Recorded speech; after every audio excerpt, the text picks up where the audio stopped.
My head has gotten so much fatter since I've last worn this hat. Congratulations to the 2025 Florida Panthers and, of course, the 2024 Florida Panthers for winning back-to-back Stanley Cups. So the Penguins have company in the salary cap age in terms of back-to-back Stanley Cup champions. After the Lightning won their second consecutive Stanley Cup in 2021, I made a comparison video between the back-to-back Penguins and the back-to-back Lightning. I thought I'd do it again for the Florida Panthers and their 2024-2025 Stanley Cup championships. Just in general, the salary cap era of the NHL has seen a lot of strong teams stay good, if that makes any sense. The Kings and the Blackhawks never won back-to-back Stanley Cups, but they won multiple Stanley Cups. You also have the Bruins in there who did only win one cup, but they went to the final in 2019. The Penguins and Capitals have always been good. And now we're in the age of the state of Florida, who for the past 6 Stanley Cup finals have had a team in it. So just in general, grand scheme of things, I'm not sure if that means we will see more, potentially another back-to-back Stanley Cup champion. Maybe the Panthers do it again and get 3 in a row. I have the Islanders down here. They were the last team to win 3. They actually won 4 straight Stanley Cups back in the 80s.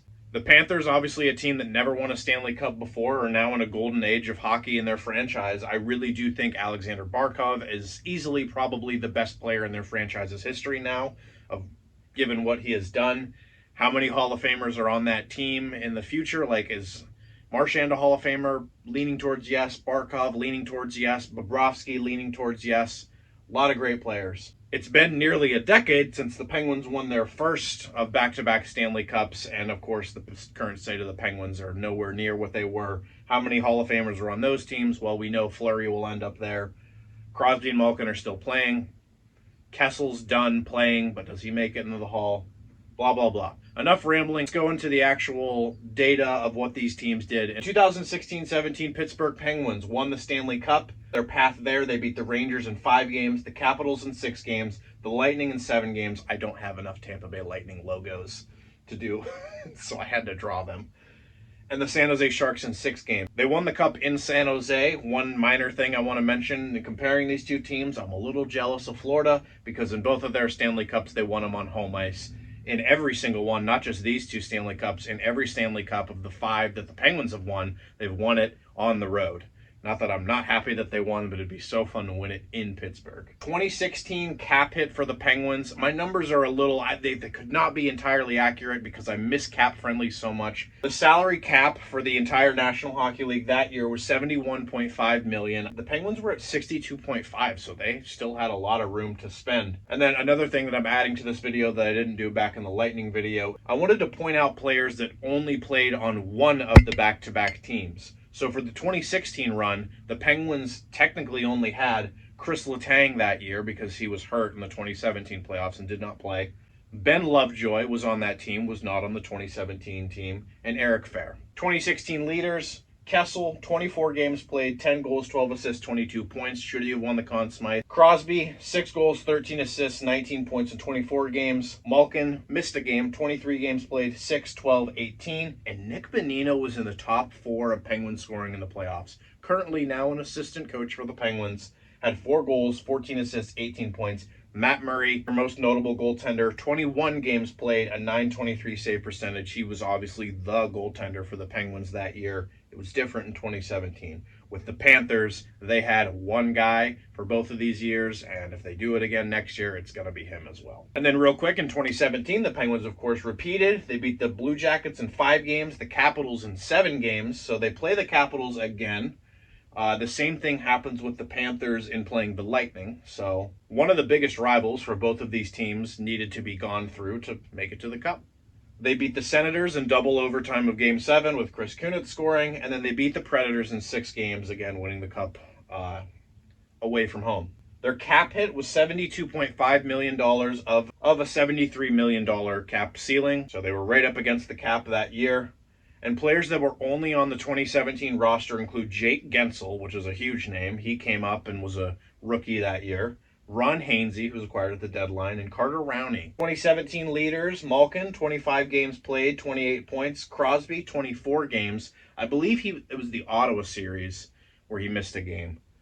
27 points. Kessel, 25 games played, 23 points, and Gensel, 13 goals, which I believe led the playoffs, 8 assists, 21 points. In goal, Fleury played more games than Murray that year, but they did kind of split. 15 games played, 924 save percentage. Murray, 11 games played, 937 save percentage. So, great teams.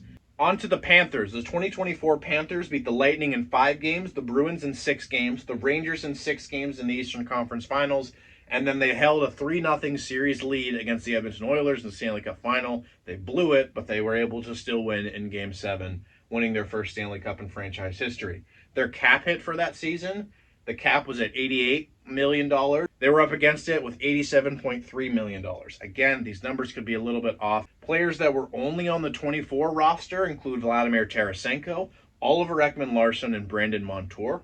2024 leaders, Barkov, 24 games played, 22 points. Matthew Tkachuk, 24 games played, 22 points. Carter Verhaeghe, 24 games played, 21 points. And Anton Lundell is in the top 4. Lundell here is ahead of Reinhart and Bennett. 3 goals, 14 assists, 17 points. In goal, Bobrovsky, 24 games played, 906 save percentage. With 2025, again, they beat the Lightning in 5 games. They beat the Maple Leafs in 7 games in the second round. They cruised through the Hurricanes in 5 games in the Eastern Conference Finals. And they met the Oilers again in the Stanley Cup Final, and they won in 6 games. Their cap hit out of $88 million cap floor, the limit, they were at $99.8 million. Notable players that were only on the 25 roster include Seth Jones, Nate Schmidt, and of course Brad Marchand. This past year's leaders, Tkachuk, 23 games played, 23 points. Verhaeghe, 23 games played, 23 points. Reinhart, 21 games played, 11 goals, 12 assists, 23 points. Barkov, 23 games played, 22 points. And I had to include Bennett here, even though he's not even like in the top 3, top 4. That shows you how incredible their depth is. Led the playoffs with 15 goals, 7 assists, 22 points. Bobrovsky played every game, 23 games played, a .914 save percentage. So, what does all this mean? I just basically read off the board for half of this video. Obviously, both of these teams were pretty darn good. I don't know why I didn't include this on the board, but real quick, obviously the Conn Smythes, Sidney Crosby in 2016 and in 2017. And in 2024, it was Connor McDavid. In 2025, it was Sam Bennett. Both of these teams going 4 rounds in the playoffs meant that they played a lot of hockey. The Penguins in total played 49 playoff games between the 2 runs, and the Panthers played 47 playoff games. Now, of course, the Panthers also went to the Stanley Cup Final in 2023. They lost to the Golden Knights. The year before the Penguins went to the final in 2016, they lost to the Rangers in the second round. We obviously don't know what will happen with the Panthers next year. In terms of the Penguins, they lost in the second round to the Capitals. Both of these back-to-back runs also had a little bit of international hockey playing an impact in it. In 2016-17, the Penguins had to but some of their players played in the World Cup of Hockey. That's how far we're going back. That feels like so long ago. But Crosby, is that it? Crosby. Gensel wasn't. Was Matt Murray on Team North America? I don't think they did Russia. I don't remember. But a lot of hockey for some of the star players, not only playing in back-to-back long playoff runs, but also playing internationally. For the Panthers, of course, this past year, there was the Four Nations face-off with Barkov and Tkachuk both playing, probably some others, players, big game players, also playing in that, risking injury to play for their country mid-season. One thing that both of these teams have in common, and huge asterisk on this because healthy is kind of whatever, but you see in all of the stat leaders, their big players were healthy. They played. Matthew Tkachuk, I don't know, what did he do this year? I forget. He did something rough to his body. A lot of these players were playing through injury, but they played enough and were able to play. Really, the only exception of this is Letang missing the 2017 playoffs. So to kind of answer the question in terms of comparing these teams, what makes a Stanley Cup champion? And the answer is depth. Depth is the most important part of a hockey. Yes, you got to have your big name players and your goaltending, but teams with those 3 elements don't necessarily always win the Stanley Cup.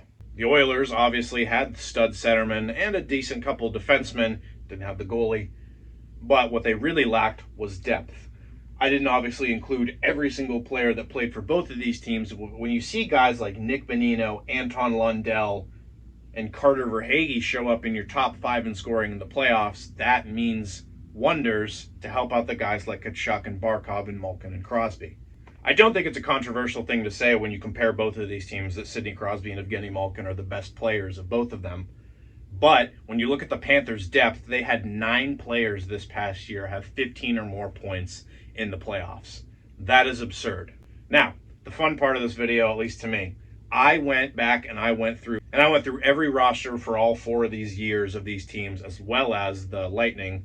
I don't have it on the board though. And I went through how these teams were constructed, because I think that is very fascinating on how a team is built to win the Stanley Cup. In my opinion, there's really only 3 ways you can get a player in the NHL. You sign them in free agency, you draft them, or you trade for them. So, for the 2016 Penguins, they drafted 11 of the players on the roster. They traded for 10, and they had 4 free agents. I'm not going to name all of them, but obviously the drafted players, Crosby, Malkin, Letang, Fleury, Murray, Rust, traded 4 players. That entire HBK line was traded for. So that did some wonders for the Penguins. And notable free agents, Matt Cullen was probably the most notable one, Eric Fair. And then in 2017, very similar, 10 drafted players, 11 traded for players, 4 free agents. So for the Penguins, their roster construction was built with their big players from the draft. Free agency is kind of the last resort in terms of, okay, we have our main core, let's tweak and let's add a veteran in Matt Cullen. Comparing that to the Panthers, things are completely different because with the draft, only 3 players from the 2024 roster and 4 from the 2025 roster were drafted by the Panthers. And since there's only 3, I'll name them. It was Barkov, Ekblad, and Lundell in 24, those same players in 25, and Mackenzie Samoskevich. That's it. The big players on these teams came from trades in free agency. Obviously, Sam Reinhart, Sam Bennett, Matthew Tkachuk, huge trades for the Panthers and getting them to where they are now. But free agency, and I haven't done this for every team in the salary cap era, but that's got to be, they have to have had some of the most impactful free agents to a Stanley Cup winning team with Sergei Bobrovsky, Gustav Forsling, and Evan Rodriguez. 3 immensely impactful and important players to these teams all came from free agency. Anybody could have got Gustav Forsling. Anybody. But the Panthers snagged him up, saw something in him, and now he's getting Norris votes. Obviously, Bobrovsky was a big name free agent. A lot of teams were bidding after him, and I even remember thinking, I don't know, signing free agents to massive deals doesn't really work in terms of winning the Stanley Cup. Like Ryan Suter and Zach Parise, that didn't work out. The Panthers have proved me wrong with Bobrovsky. And then I don't have them on the board because I already obviously did that video, but I did go back and do this for the Lightning as well. The 2020 Lightning drafted 11 players, traded for 8, and had 6 from free agency. And then the 2021 Lightning had 10 from the draft, 7 from trades, and 4 from free agency. So if I had to give an award for these 3 back-to-back Stanley Cup champions, I would give the free agency acquisition award to the Florida Panthers for getting guys like Bobrovsky, Forsling, and Rodriguez. I would give the trade award to Jim Rutherford and the Penguins for acquiring guys like Hornquist and Kessel and Hagelin-Bonino, Justin Schultz, and even the late Ray Shero, and getting Chris Kunitz on that team. But for the Lightning, they drafted a lot of players that were impactful for their roster. Obviously, Stamkos, Hedman, Kucherov, Vasilevsky. You also had Point, Cirelli, Palat, and Killorn. That's your team right there. So big props to, I guess, Steve Yzerman and Julian Brisebois for drafting that team. So all that to say, Stanley Cup championship teams are built in different ways. For the most part, they are kind of similar, and you do need your big players and your Barkovs and Crosby and your big defensemen and Letang and Ekblad and your big goalies and Fleury and Murray and Bobrovsky. Depth is really the biggest similarity I see from all of these teams. Thank you guys for watching. I was not rooting for the Panthers this year for 2 reasons. One, because I didn't want another back-to-back Stanley Cup champion, because I feel like that takes away from the Penguins a little bit. And I was rooting for former Otter, Connor Brown, and the other guy. But none of that to say that I don't respect the Panthers organization, and they're very impressive back-to-back Stanley Cup champions. It was fun these past 2 years watching both of those finals, but can we have something different next year? Thank you guys for watching. Maybe the Penguins will get there with Gavin McKenna and Connor McDavid.